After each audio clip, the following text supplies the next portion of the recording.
Welcome to the deep dive.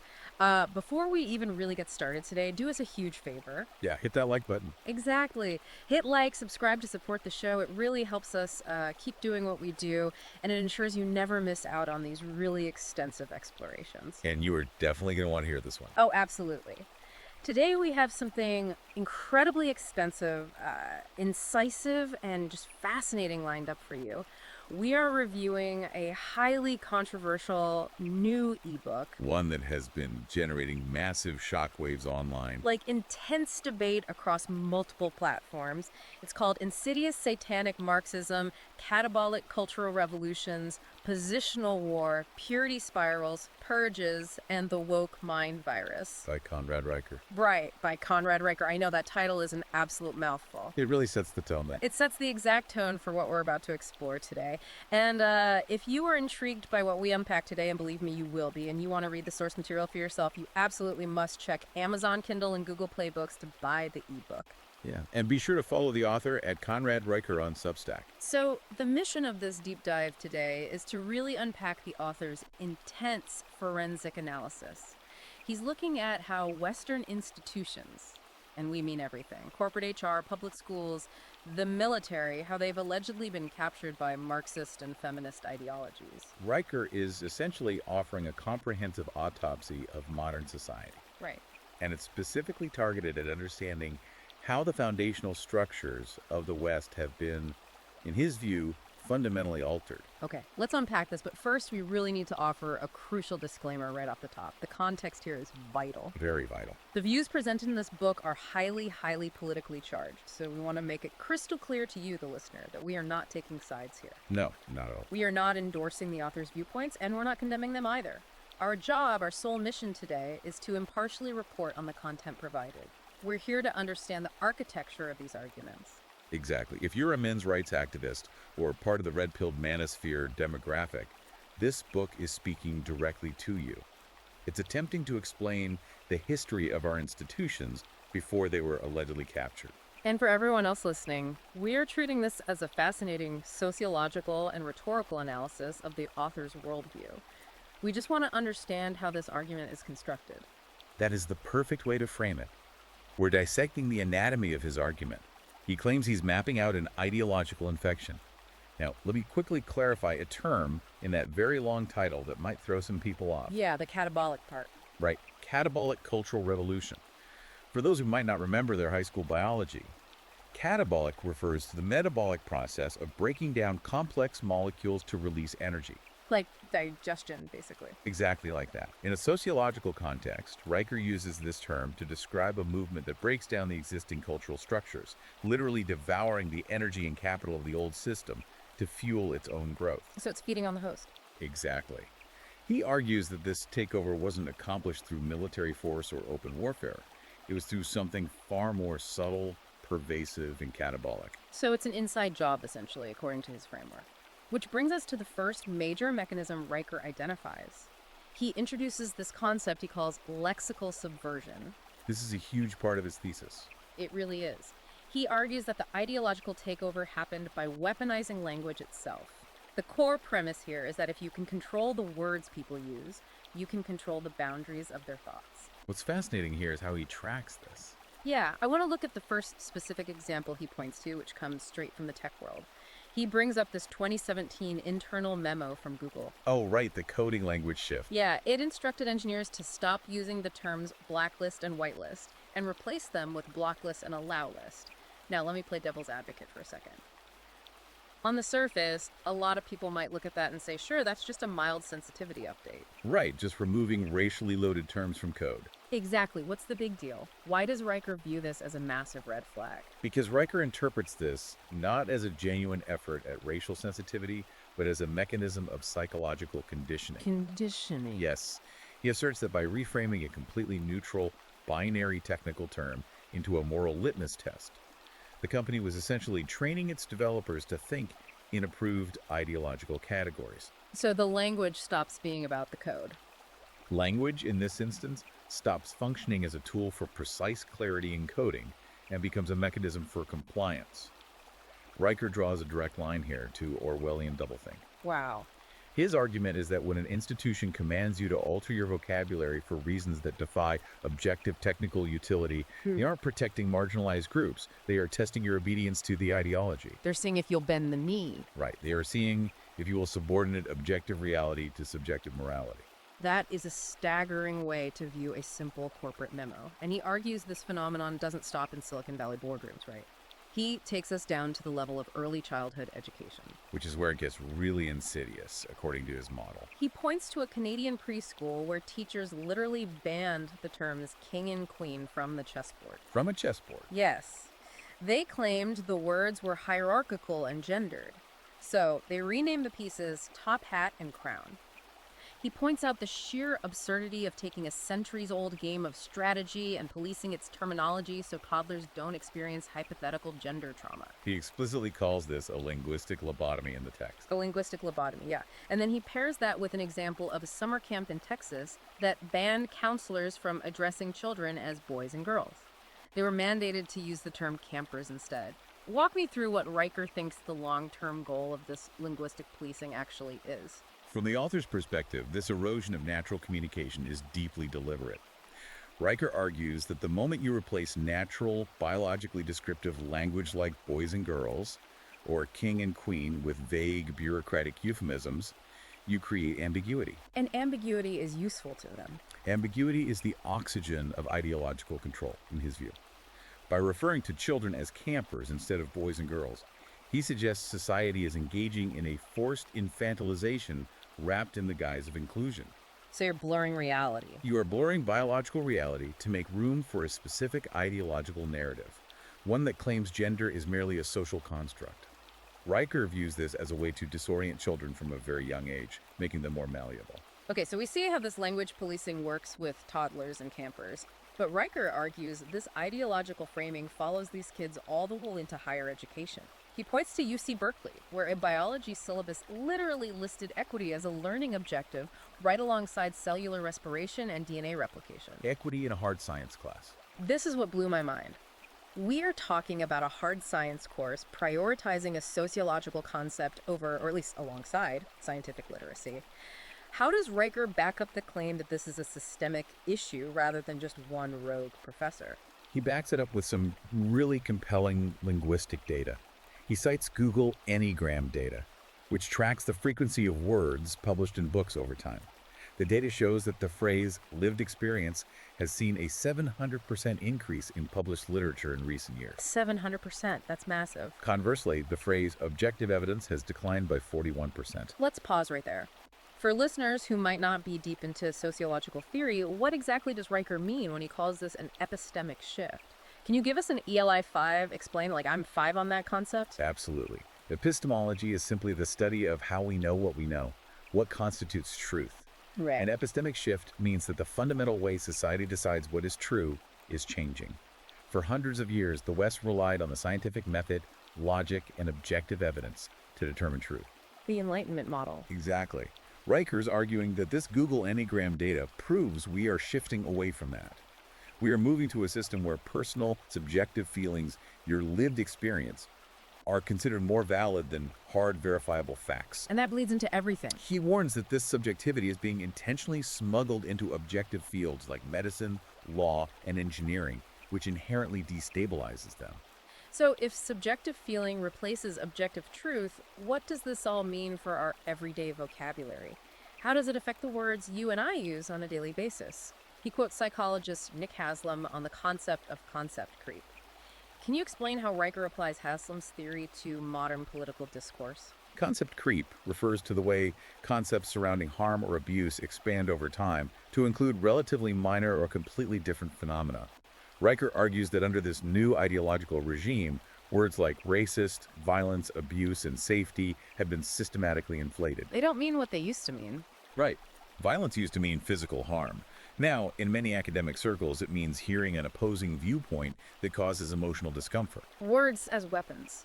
Safety used to mean physical security from physical danger. Now it means an environment entirely free of intellectual disagreement. Riker argues these words are no longer descriptors of reality. They have become bludgeons used to enforce compliance and silence dissent. Right. He uses a very specific phrase to illustrate this. He brings up the phrase, all lives matter. Now, Riker points out that, stripped of all political context, this statement is a biological tautology. A biological tautology, yes. And just to clarify for our listeners, a biological tautology simply means a statement that is universally, self-evidently true by its very definition.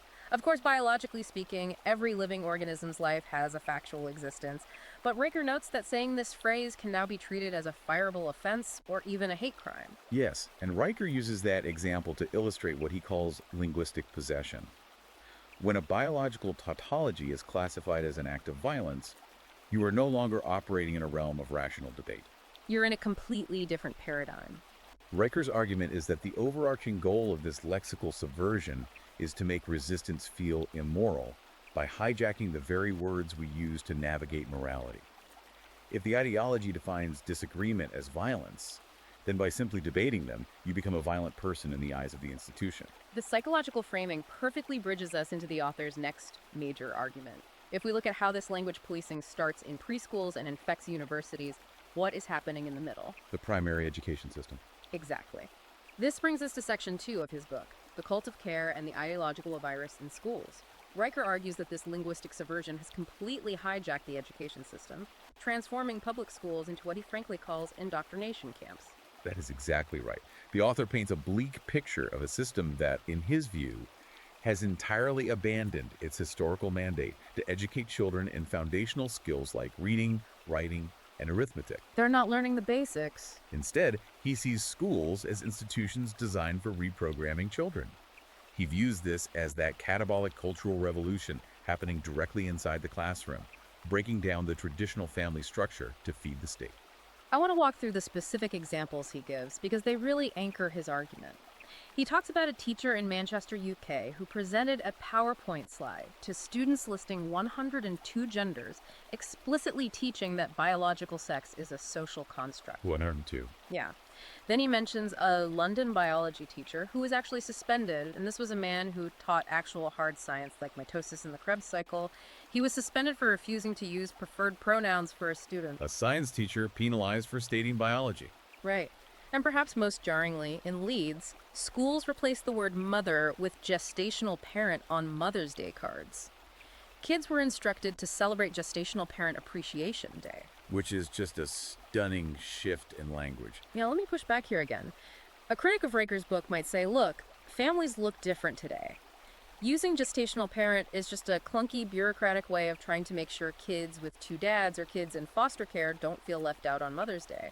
How does Riker counter that relatively benign interpretation? Riker aggressively counters that interpretation by arguing it is incredibly naive. Yeah. From his perspective, this is absolutely not about inclusion. What is it about then? He interprets this shift as a deliberate campaign to erase the feminine archetype and to sever children from the biological and emotional reality of their origins.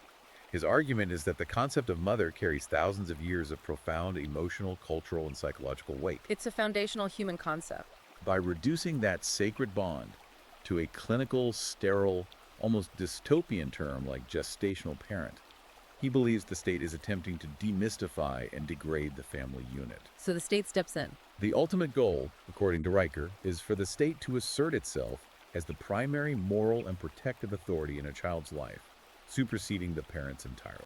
And he argues that this ideological virus is specifically, almost surgically, targeting boys. This is obviously a massive theme for the manosphere demographic reading this text. It's a huge point of focus, Rome. Riker cites a 2023 Stanford study showing that boys in gender-balanced classrooms are disciplined 37% more than girls for the exact same behaviors.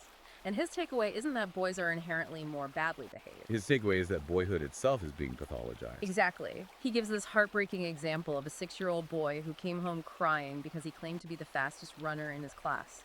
And the teacher pulled him aside and told him that claiming to be the best was an example of toxic masculinity that could harm the other children's self-esteem. What's fascinating here is how Riker links this single anecdote to a massive systemic psychological shift. He is critiquing what he calls the cult of care and the rise of trauma-informed education. The cult of care.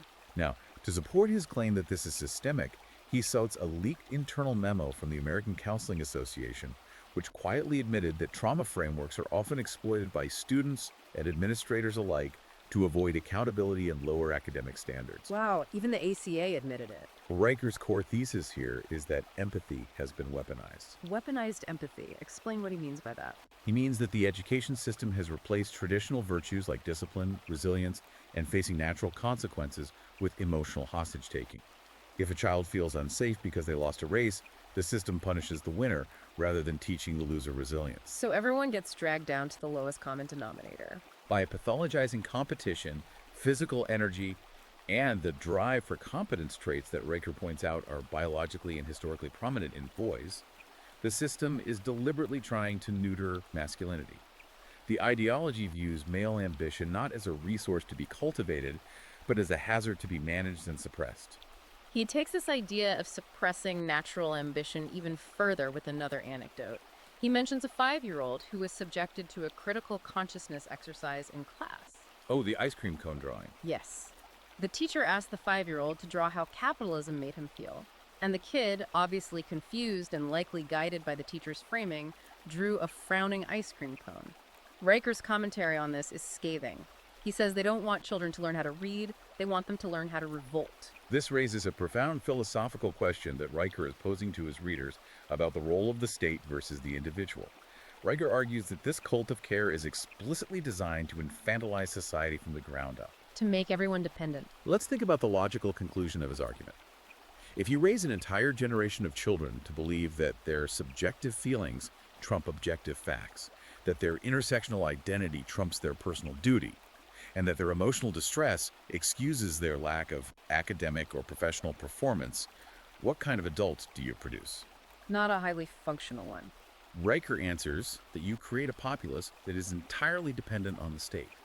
You replace capable, self-reliant citizens with permanent, fragile clients of a massive bureaucratic therapeutic regime. That is a very grim diagnosis of the education system, and it leads us perfectly into the next phase of his argument. If these kids graduate from this trauma-informed system and enter the workforce, what happens to the economy? Right, the corporate layer. This brings us to Section 3, the feminization of power and the death of merit. Riker takes these concepts of weaponized empathy and lexical subversion and follows them straight into the corporate office. He argues that the corporate HR department has evolved from a simple administrative function into the ultimate ideological enforcer. Operating much like Soviet political commissars. Exactly. Riker's arguments regarding feminism, meritocracy, and corporate culture are incredibly provocative, and they really form the bedrock of why this book resonates so strongly with the men's rights and red pill communities.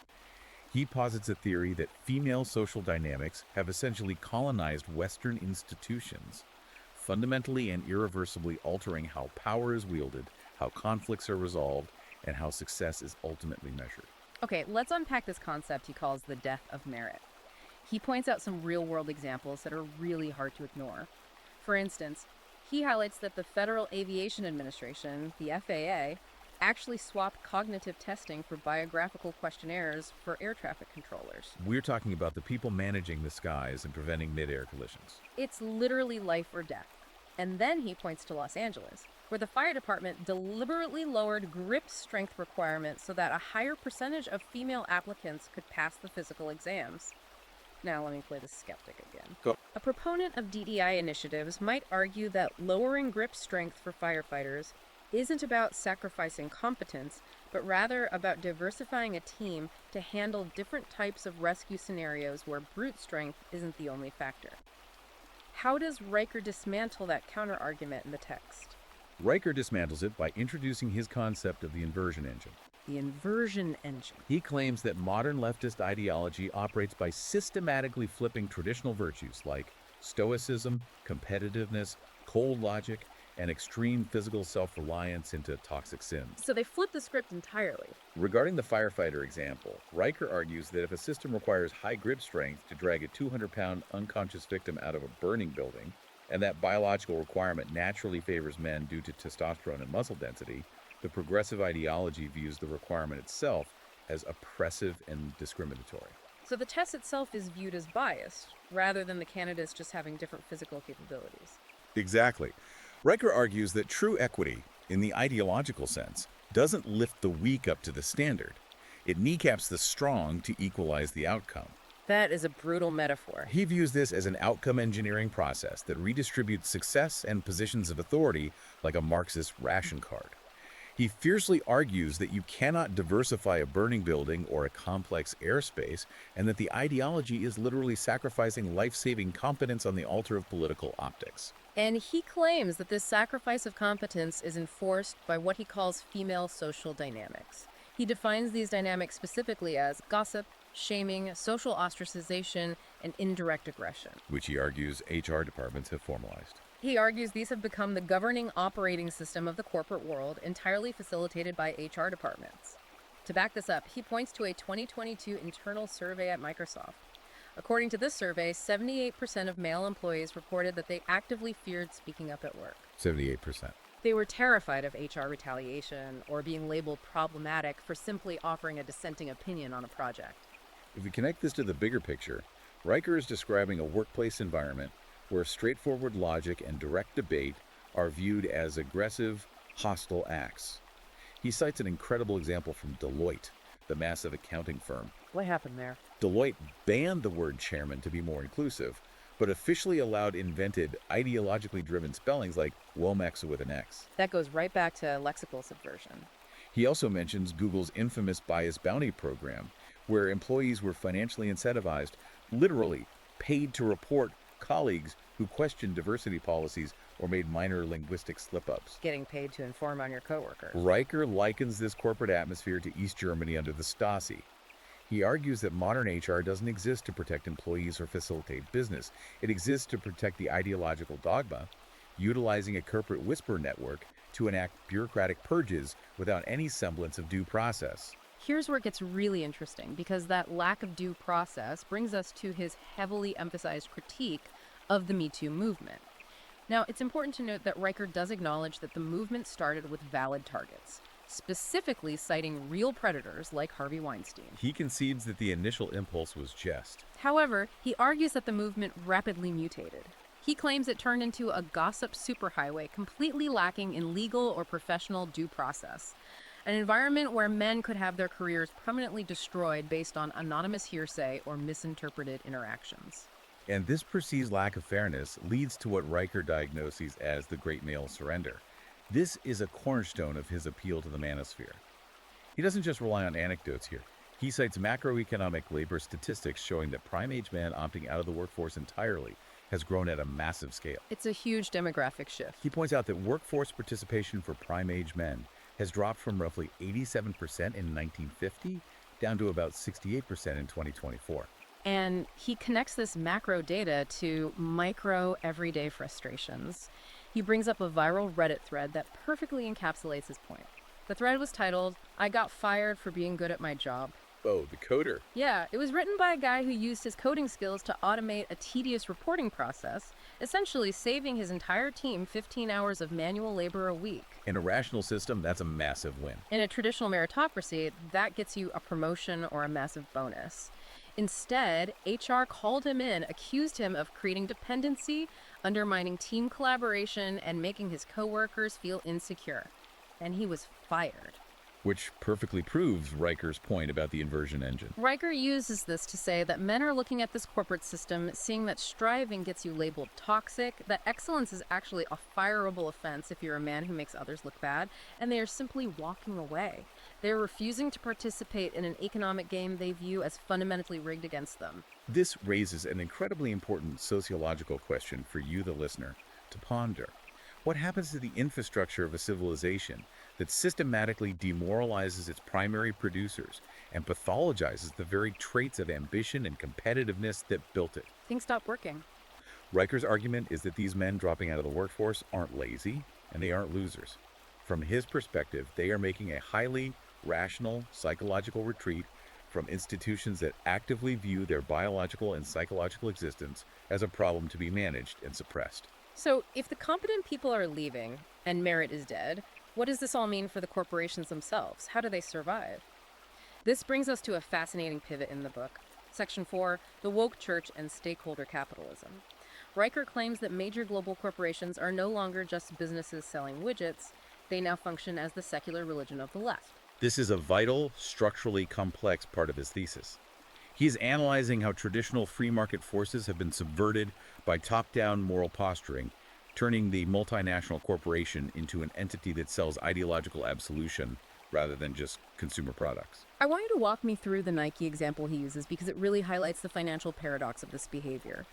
In 2018, Nike ran a massive ad campaign featuring Colin Kaepernick with the slogan, "Believe in something," even if it means sacrificing everything. A huge cultural flashpoint. Riker points out the immediate financial fallout. Nike's stock dropped 31% the following week as boycotts hit.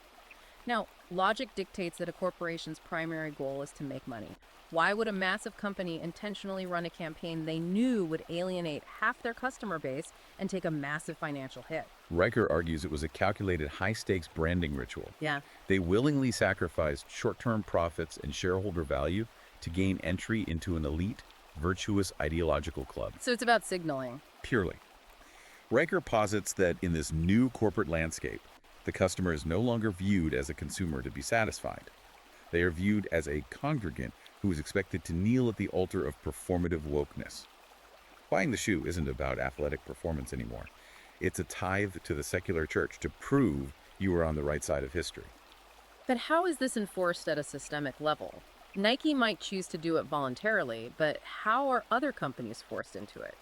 Riker points the finger directly at ESG scoring environmental, social, and governance metrics. The enforcement mechanism. For the listener who might hear ESG thrown around on the news but doesn't really know how it operates day to day, can you explain the mechanics of how Riker says this is used to control corporations? Absolutely. Think of ESG as a social credit score for corporations, managed by massive financial institutions. Environmental covers carbon footprints and climate pledges. Social covers diversity quotas, DEI initiatives, and political stances. Governance covers board diversity and executive pay. So it touches every part of the business. Riker views ESG not as a noble effort to save the planet, but as a Trojan horse for centralized ideological control. He brings up the incredibly striking, almost unbelievable example of ExxonMobil. Oh, the board takeover. Engine number one, which is a tiny activist hedge fund, owned less than 1% of ExxonMobil's stock.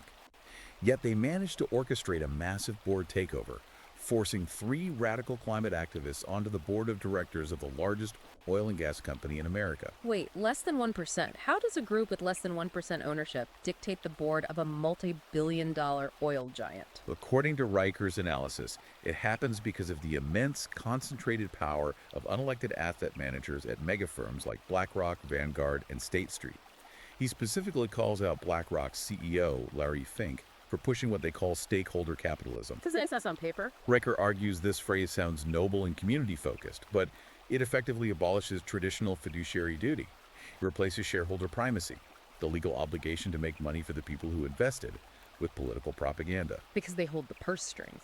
These asset managers control trillions of dollars.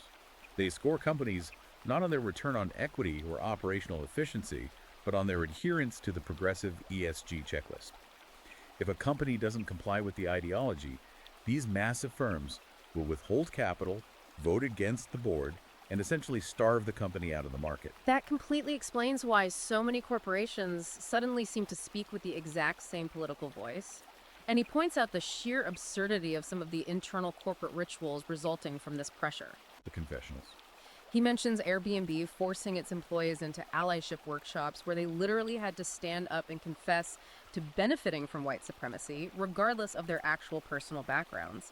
He mentions companies like Patagonia and Ben & Jerry's, who he says don't even pretend to sell jackets or ice cream anymore. They strictly sell moral absolution. Ben & Jerry's even released a flavor called Peculiar Polarization. Right, which was explicitly designed to shame the political opponents of the progressive left. If we connect this to the bigger sociological picture Riker is painting, he is arguing that the Chief Diversity Officer, the CDO, has become the new high priest of this secular religion.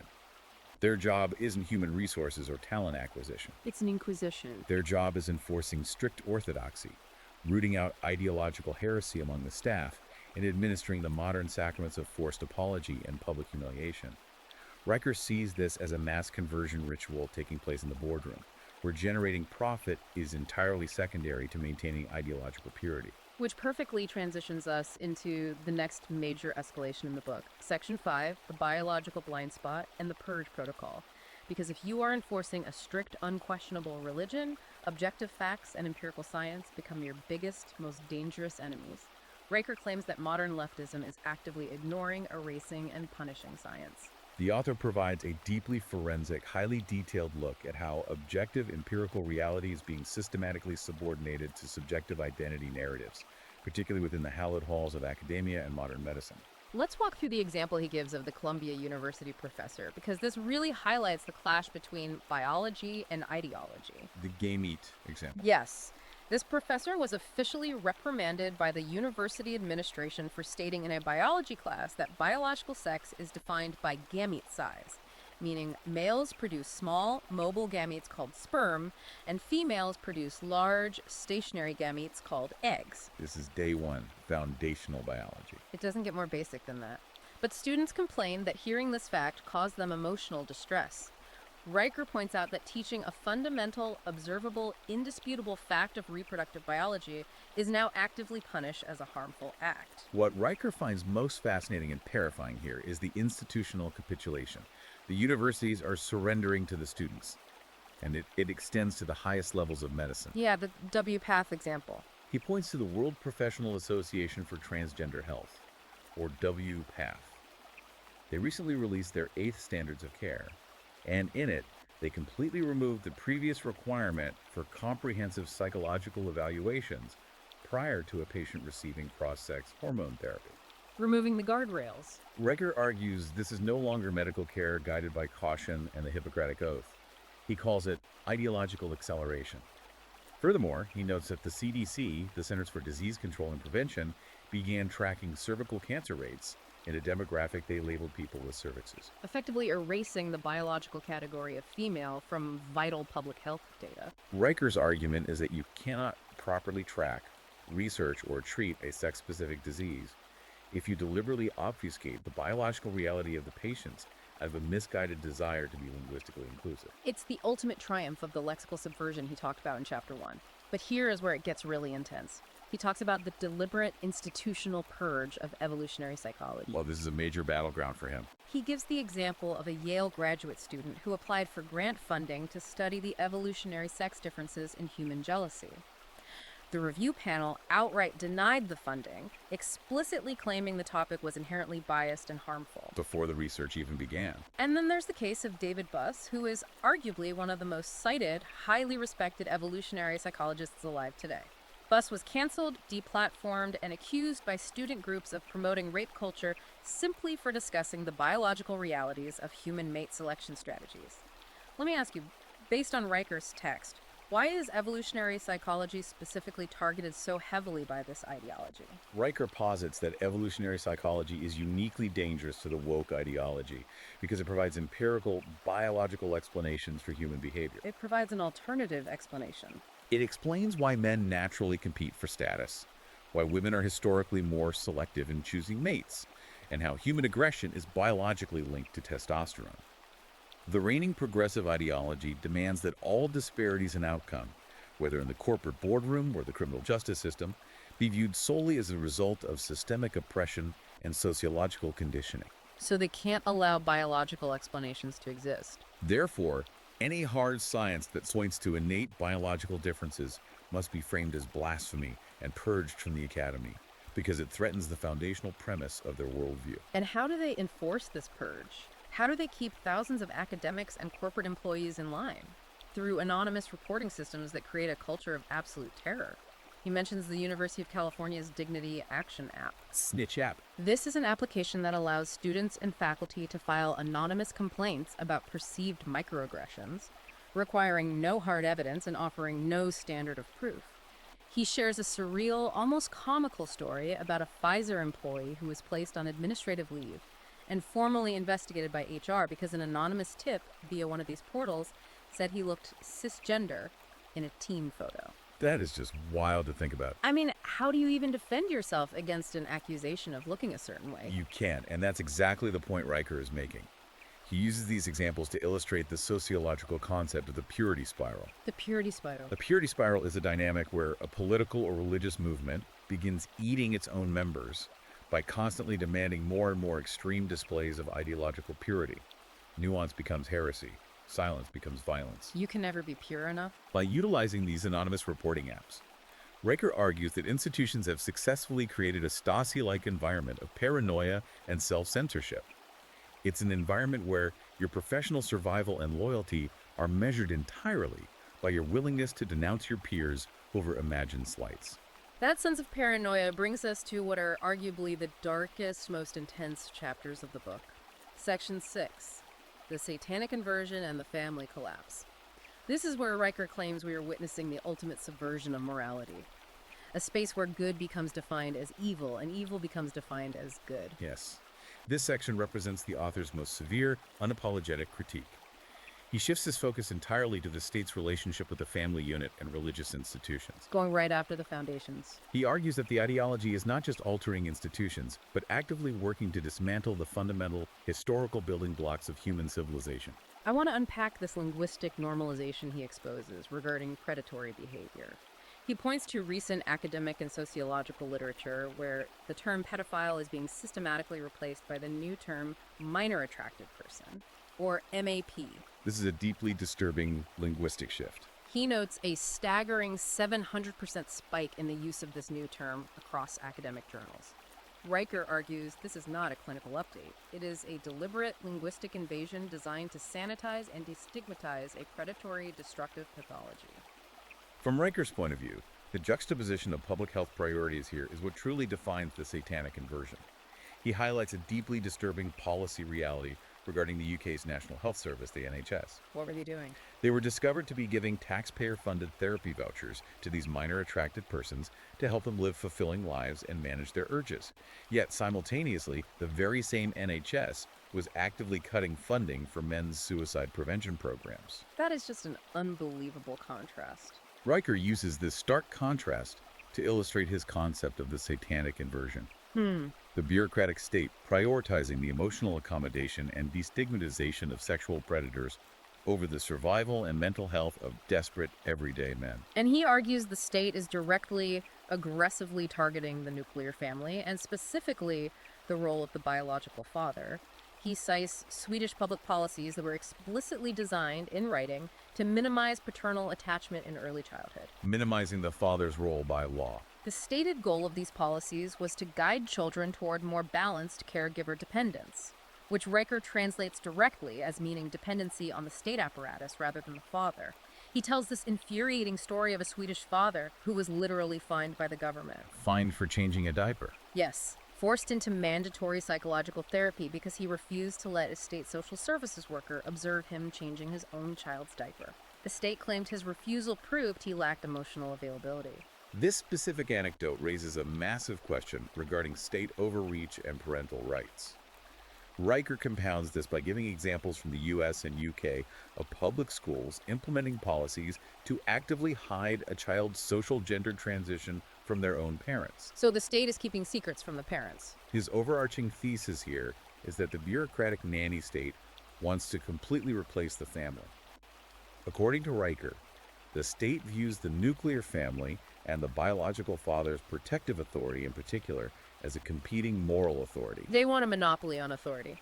By pathologizing a father's natural protective instincts, the state seeks to drive a wedge between parent and child, creating a generation of children who look to the government rather than their families for truth, safety, and identity. He extends this idea of the state eliminating competing moral authorities to religious institutions as well. He talks about a Swedish Lutheran school that was fined $50,000 by the government for refusing to fly a pride flag during a state-mandated celebration. Forced display of ideological symbols. He mentions the Salvation Army, an inherently Christian charity, being threatened with the loss of massive government grants unless they fundamentally change their internal hiring policies regarding LGBTQ employees, policies which were based on their religious doctrines. Riker interprets these events as the final phase of ideological capture. He argues that the ultimate goal of what he terms Satanic Marxism is total unyielding compliance to the state. Total compliance. By forcing churches to host events that violate their sacred doctrines, or financially ruin them for refusing to display ideological symbols, the state is demanding that religious institutions bend the knee. The goal is to prove that the state's ideology is the supreme moral law of the land, replacing loyalty to family and God with an absolute, unquestioning loyalty to the progressive state apparatus. So, after laying out this incredibly bleak, highly detailed forensic autopsy of our captured institutions, what is his solution? Does he offer a way out? This brings us to our final section, the resistance reclaiming truth.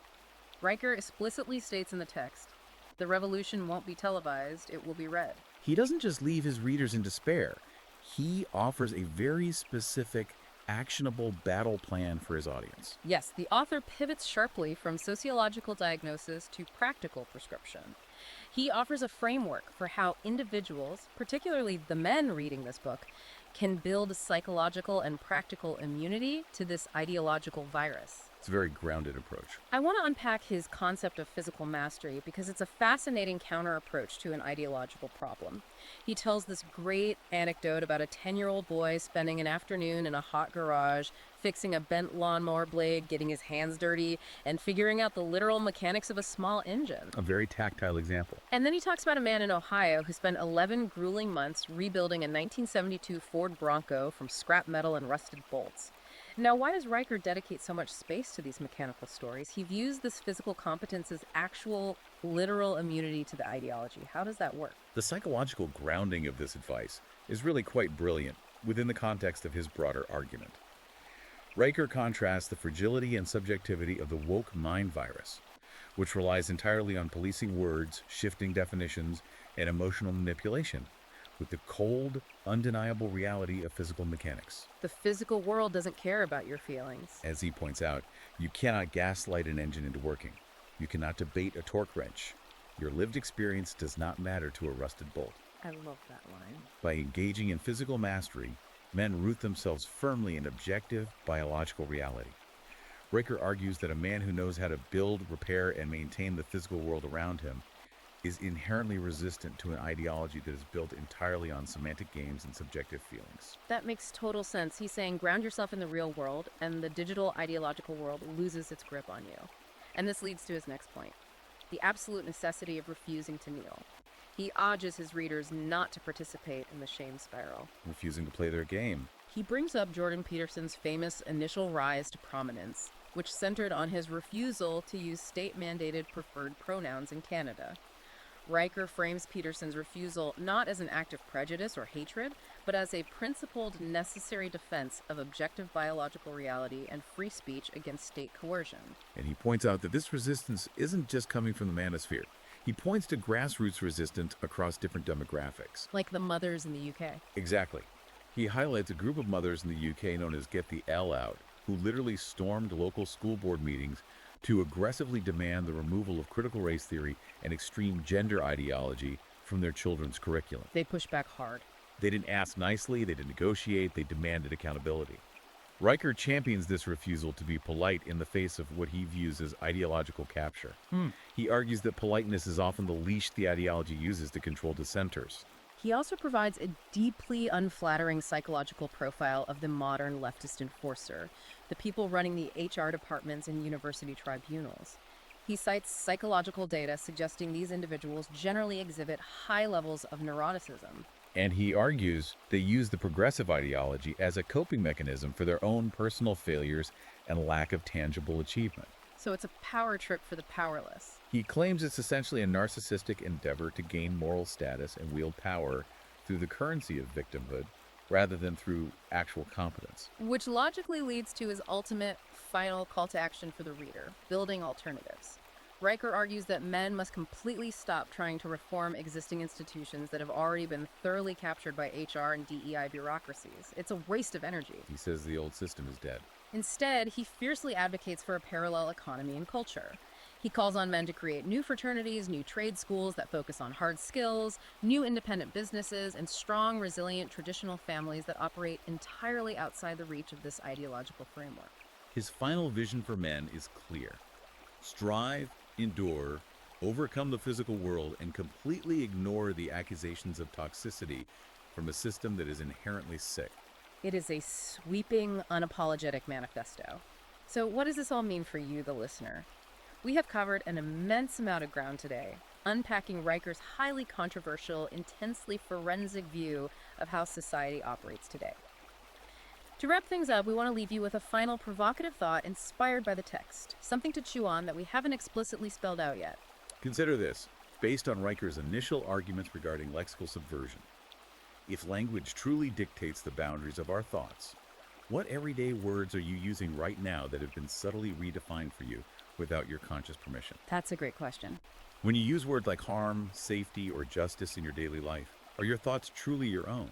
Or have they been invisibly programmed by the vocabulary of the institutions around you? Who wrote the dictionary you are currently using to understand your own reality? It is a heavy, unsettling question to consider.